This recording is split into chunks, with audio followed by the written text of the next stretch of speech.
بچوں کو گلی میں کھیلتا دیکھ کر آج مجھے اپنا بچپن یاد آ گیا۔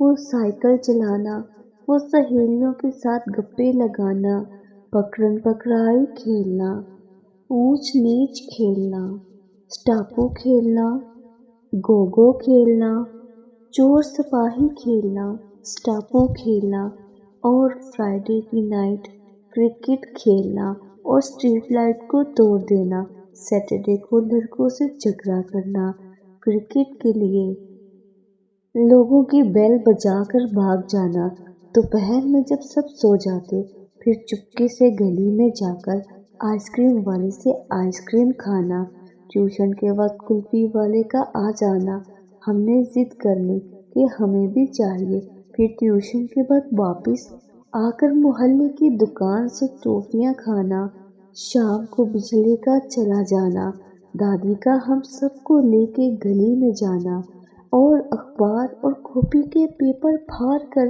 پنکھے بنانا، گلی کے بچوں کے ساتھ اندھیرے میں کھیلنا، دادی کی سہیلیوں نے گروپ بنا کر باتیں کرنا، مٹی کی باتی میں دیا جلانا۔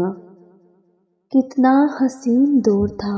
پھر تھک ہار کر 8 بجے ہوم ورک کرنا، قرآن پڑھنا، 9 بجے سب کے ساتھ ڈنر کرنا اور پھر 10 بجے آرام سے سو جانا۔ سب کچھ دور ہو گیا، دادی دادا بچھڑ گئے، سب اپنے اپنے گھروں میں چلے گئے۔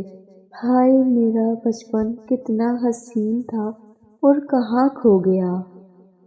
جی تو موزی سامعین، آپ کو میری بچپن کی یادیں تو بہت اچھی لگی ہوں گی۔ امید کرتی ہوں آپ لوگوں کا بچپن بھی اسی طرح حسین اور پیارا پھولوں سے مہکتا ہوا ہوگا۔ مجھے اجازت دیجیے، کتاب کی کہانی کو آواز کنزا کی تھی۔ بہت جلد اور بھی کسی پیاری کہانی کے ساتھ دوبارہ حاضر ہوں گی۔ تب تک کے لیے اللہ حافظ۔ پاکستان زندہ باد۔ اور ہاں، سبسکرائب کر لیجیے گا۔